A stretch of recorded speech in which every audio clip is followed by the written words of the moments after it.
E vamos agora com a nossa primeira entrevista do dia aqui no Jornal da Rede Alesp. Vamos falar sobre o projeto de resolução que propõe a instalação de uma CPI para investigar gastos no combate à pandemia. Sobre esse assunto, nós vamos conversar agora com o deputado Sargento Neri, do Avante. Bom dia, deputado. Seja bem-vindo mais uma vez ao estúdio aqui da Rede Alesp. E já esclarecer aqui também para o nosso espectador, né, que nós estamos sem máscara, só neste momento aqui da entrevista, né? Todo mundo aqui no estúdio está com máscara, estamos respeitando o distanciamento social. E, deputado, vamos começar aqui. Como é que anda o pedido, né, de instalação da CPI para investigar os gastos públicos estaduais nessa pandemia de Covid-19? Bom, esse é o segundo pedido, né, Fábio? Eu fiz um pedido ano passado, não surtiu efeito, então fiz o pedido novamente. A base do governo colocou que era só para tumultuar a CPI do Senado. Na verdade, não é, porque o meu pedido é anterior ao pedido do Senado. Hoje nós temos aí 18 assinaturas. O líder do PT, no biênio passado, o Barba, prometeu que a bancada do PT assinaria o projeto de resolução, mas assim não aconteceu. Só 2 deputados do PT assinaram. Esse projeto de resolução, ele tem uma necessidade porque já tem 5 CPIs instaladas. Para ter a 6ª, nós precisamos de um projeto de resolução e precisamos aí 36 assinaturas. Então, eu vejo a importância da clareza dos gastos, né, com o Covid. Diga de passagem, a compra dos respiradores, que o governo do estado está sendo investigado pelo Ministério Público e pelo Tribunal de Contas, numa compra totalmente irregular, né? Não é porque não tem licitação que não tem que ter os parâmetros de segurança num contrato e numa compra. E eu tenho convicção de, se o governo tem clareza nas suas compras e não tem nada a esconder, por que impedir a CPI? Por que pedir para a sua bancada segurar a CPI? Então fica aí, né, a minha indignação pelos deputados não assinarem. Não dá para entender qual que é. Eles querem proteger o Dória ou esse jogo tem deputados envolvidos, tem partidos envolvidos nessas compras? Nós precisamos entender isso daí. Porque eu simplesmente não assinar por falar que é um jogo político, isso é errôneo e uma inverdade. Ou seja, o que o senhor está querendo é que haja transparência e, se não tem nada a ser escondido, por que não haver uma investigação um pouco mais ampla, detalhada do que está sendo feito? É isso? Exatamente. Você colocou pontualmente os fatos, né? Se não tem nada a esconder, vamos apurar com clareza e mostrar para a sociedade como que o Estado gastou. E também nós precisamos ver a atitude do governo na pandemia. Houve omissão, não houve, porque são muitas mortes, né? Então nós precisamos entender esse conjunto de fatores, né? Se realmente o investimento foi feito na forma correta.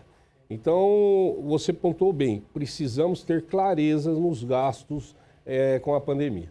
Deputados, os hospitais de campanha também entrariam nessa análise aí de como o governo se portou durante a pandemia? Com certeza, e vocês acompanharam que eu liderei o PDO em todas as visitas nos hospitais de campanha. Eu vou dar um exemplo, o hospital de campanha aqui do AMB. Ele estava com ocupação de 40% da sua capacidade, quer dizer, não chegou a 50% da sua capacidade. Isso mostra que ele foi instalado no momento errado, né? Houve um gasto no momento errado. Hospital de campanha do AMB, nós fizemos uma fiscalização lá, deu uma repercussão enorme, porque o João Dória e o Bruno Covas disseram que nós invadimos. Isso é uma inverdade, nós fomos lá para fiscalizar. E por que nós fomos, naquele momento, fiscalizar o hospital de campanha do AMB?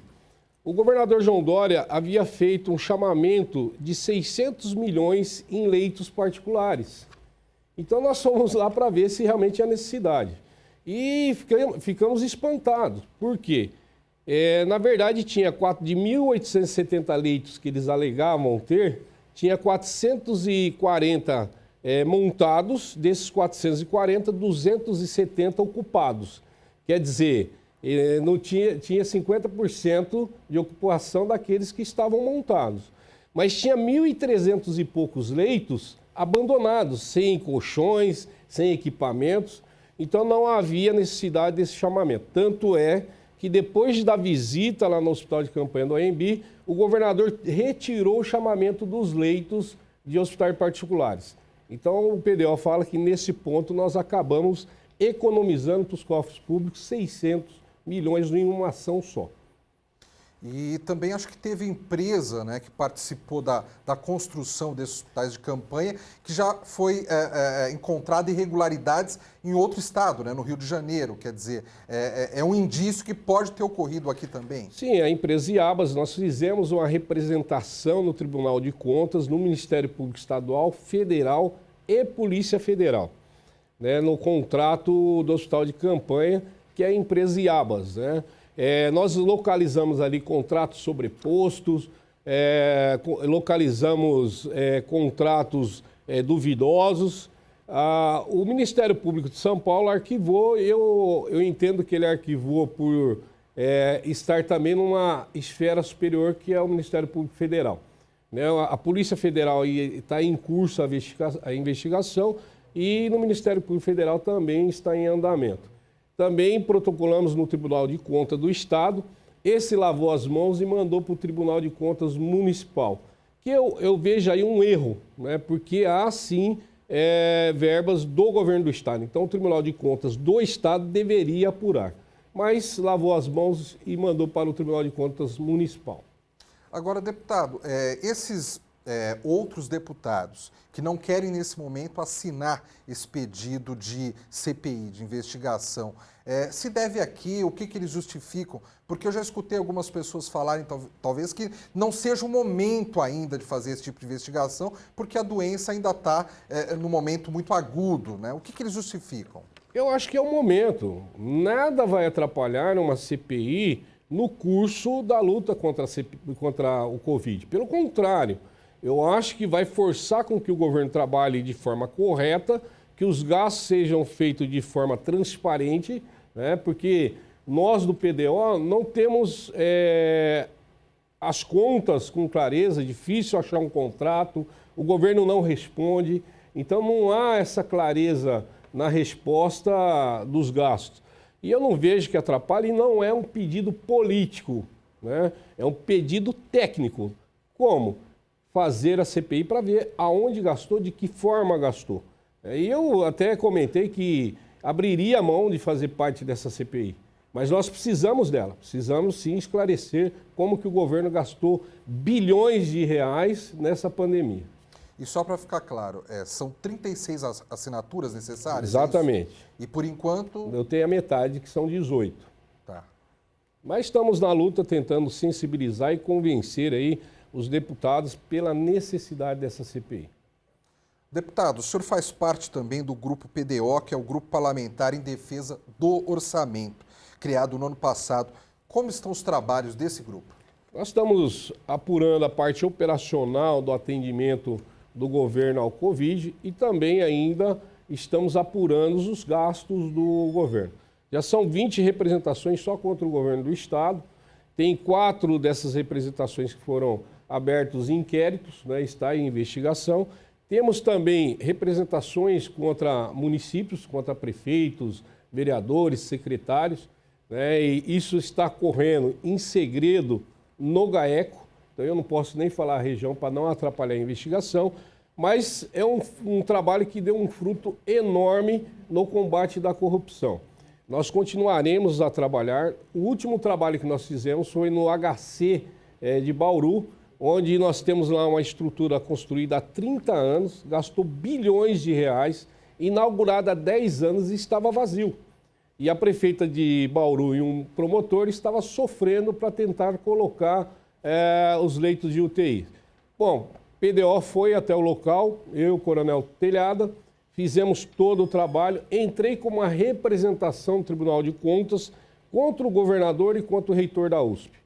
Por quê, Fábio? O gestor administrativo, ele não pode construir um elefante branco.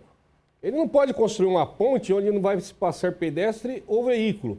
Ele não pode construir um prédio onde não vai ser instalado nada. Então é uma omissão muito grande do governo e do reitor da USP deixar um prédio daquele 10 anos vazio.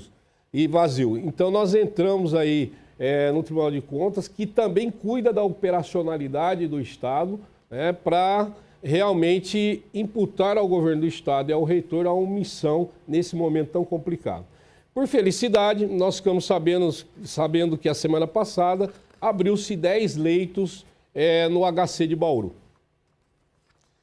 10 leitos. Agora, o senhor falou que não pode um gestor público construir um elefante branco e ele ficar ali parado, sem funcionamento. E esse daí ficou 10 anos. Qual a justificativa, deputado, para um prédio ficar 10 anos parado? Primeiro, a incompetência do PSDB, né? E a má gestão. Porque o que nós ficamos sabendo que a USP empurra para o governo e o governo tenta empurrar para a USP essa administração. Pois bem, o governo ele tem que se portar como governo. Então, se é para a USP administrar, ele que dê recurso para a USP e determina. Não vem pedir, é determinação. A USP está subordinada ao governo do Estado de São Paulo. Então, a incompetência na administração pública fez com que gastasse bilhões de reais numa obra de 30 anos, que já é um absurdo, né? Você imagina quanto foi superfaturada essa obra, né? E demorar 10 anos para se colocar em funcionamento. Uma instalação pronta, muito bem feita, muito bem elaborada, bonita a obra, mas que não servia para nada. E não serve ainda porque não está na sua capacidade total de atendimento. Deputado, nós temos outros elefantes brancos desse tipo no estado de São Paulo, nessa área da saúde, por exemplo? Olha, desse porte eu não vi ainda. Mas o que eu vejo, porque nós entramos na maioria dos hospitais da Grande São Paulo, nós do PDO, entramos em todos, e até na UTI, né, até colocando os deputados em risco. Mas a necessidade de se apurar realmente se houve investimento, tivemos que fazer esse trabalho. Não percebi e não há investimento nos hospitais fixos, né, que foi um grande erro. O João Dória gastou com os hospitais de campanha e não fez investimento nos hospitais existentes. Esse foi o primeiro erro dele. E agora nós estamos pagando com a segunda onda porque não houve investimento nos hospitais, nem aqui na capital e nem no interior de São Paulo. Até porque, né, deputado, se temos ali um prédio físico ali com equipamentos, precisa de mão de obra, né? Precisa de pessoas para trabalharem, para operar esses equipamentos, né? Então, às vezes, o hospital de campanha, por mais bonito que ele esteja, por mais bem preparado que ele esteja, se não tem gente ali, não adianta, ele não vai conseguir funcionar. Enquanto nos hospitais já tem equipe ali, né? Que de repente pode ser remanejada, deslocada, né? Esse é um outro erro do governo, porque eu até comentei isso, né, da operacionalidade. Eu falo que esses erros são propositais, tá? Ele fez uma sequência de erros propositais para que a pandemia realmente se alastrasse. Essa é a minha convicção, essa é a minha visão, tá? E eu comentei que ele poderia fazer um acordo com as faculdades de medicina, de enfermagem, para colocar esses alunos em atuação. Pelo menos o último ano da faculdade poderia estar atuando nos hospitais. Isso aumentaria a mão de obra, né? Seria qualificado, não deixaria de ser qualificada e acabaria suprindo aí a necessidade. Hoje nós temos profissionais da saúde que trabalham 24 por 24, que é um absurdo, né? Então faltou uma sensibilidade do governo e também a capacidade de administração do governo João Dória. Deputado Sargento Nery, nosso tempo está esgotado, mas eu quero agradecer a sua presença aqui no estúdio, né, do Jornal da Rede Alesp e fazer o convite para, assim que o senhor conseguir as assinaturas restantes para a CPI, que o senhor também reserve um tempinho para voltar aqui e a gente conversar sobre os trabalhos da CPI, está bem? Fábio, eu que agradeço, parabéns pelo trabalho de vocês, sempre ímpar, né? Estou à disposição da TV Assembleia e fica aí a população... a minha indignação aos deputados que não assinam o pedido de resolução, porque nós necessitamos sim de uma clareza nos gastos públicos do Estado de São Paulo. Um grande abraço.